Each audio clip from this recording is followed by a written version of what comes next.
حبیب خدا چی میگوید؟ لم ارهما، دو گروه از امت من دوزخ می رود، از جنت محرومند.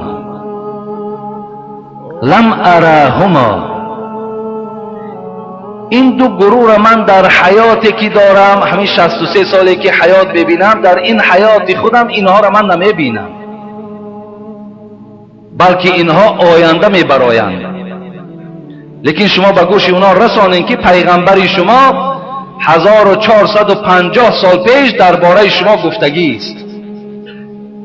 حبیب خدا قوم معهم سیات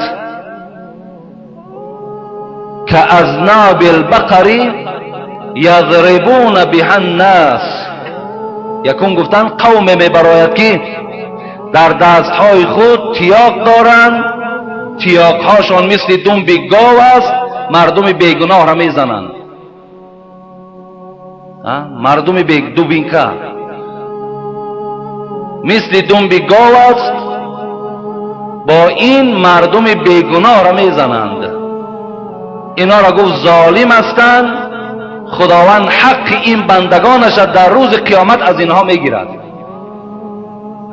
دویم که نساء کاسیات عاریات موملات مائلات رؤوسهن كأسنمة البخت المائلة لا يدخلن الجنة ولا يجدن ريحها وإن ريحها لا يوجد من مسيرة كذا و كذا. حبیب خدا گفتن دویمش کی بوده است؟